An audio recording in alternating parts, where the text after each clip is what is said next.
We are now joined by Analyst Rahim Volkov to talk more on the current situation in Turkey and Syria. Welcome, Rahim. Thank you for having me. No, it's always our pleasure. Rahim, almost a week after the devastating earthquake, what can you tell us? How are these harrowing days being experienced? Yeah, the powerful earthquake that hit southern eastern Turkey and northwest Syria on Monday was devastating. We have seen the images on media, as the rescue operations are going on. Like almost more than 80,000 buildings have been destroyed by the earthquake, powerful earthquake of magnitude 7.8.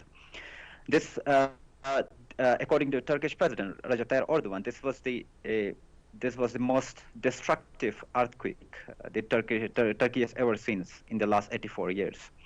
The 1939 earthquake that killed more than 38,000 people. After that earthquake, this earthquake has been claimed like more than 29,000 lives so far. And we have seen like the images are still coming on. The rescue operations are still going on despite the difficulties. The major difficulty for the rescue operations are like the weather condition here. The weather condition here is below 0 degree, and in some parts of the city, southern western Turkey, it's still snowing. So the for the rescue, it's very hard to continue the rescue operations with faster pace. So the weather is creating difficulty. The same situation is in northern western Syria. We have seen Syria has been under civil war since 2011, and it has displaced more than 6 million people, internally displaced 6.5, and it has displaced more than 6 million people which are living in the neighboring countries, and some of them have fled to Europe due to the ongoing war. But the recent earthquake has created further difficulties for both government and the rebels who are controlling the Idlib, especially northern Syria, mainly Idlib province. So recently we have seen when the earthquake occurred, hit the southern eastern Turkey and northwest Syria, the world has come together to help Turkey, but the Syria was still neglected. So the Syrian government said, due to sanctions, the Syria is not receiving the same attention as Turkey is receiving. So it's also creating a huge difficulties, to carry out the rescue operations in the major parts of Syria. But in Turkey, despite major response both from the government and from the international rescue teams, it has been 6 days, the rescue operation is still going on, and everybody is hoping more and more people will come out alive from out of the rubble.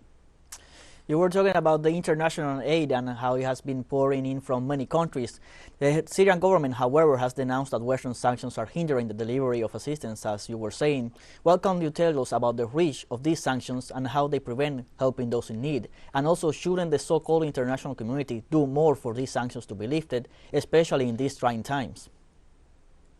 Yeah, this is all about humanity. A few hours ago, Martin Griffith, the UN head chief said, the world has failed Syria. And this is true, the world is not giving the same attention to Syria as they're giving the attention to Turkey.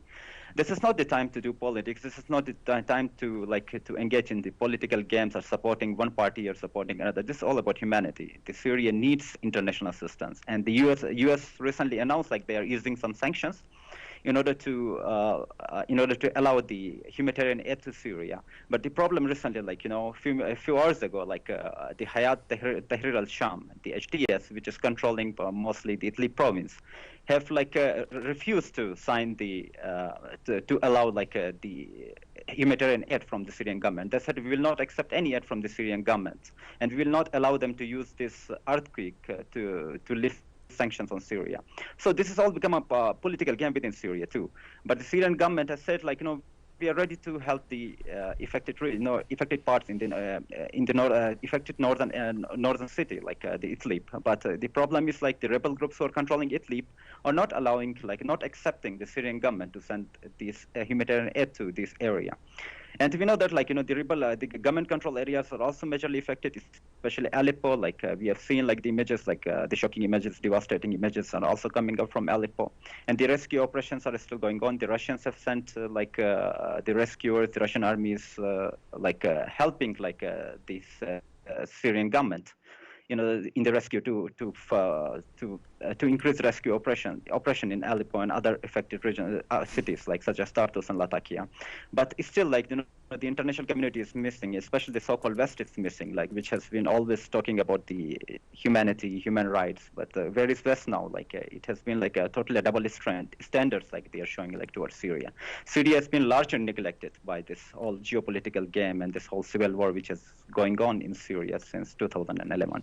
So the Syrian government, it's not about the Syrian government, or it's not about the terrorist groups or the rebel groups. It's all about people like who are in desperate need of the international aid and assistance.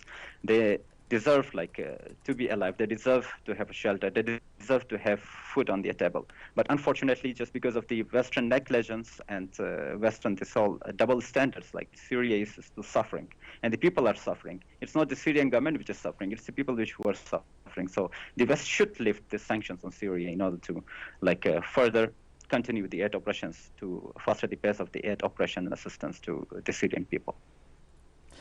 Rahim, one short question before saying goodbye because time is running short.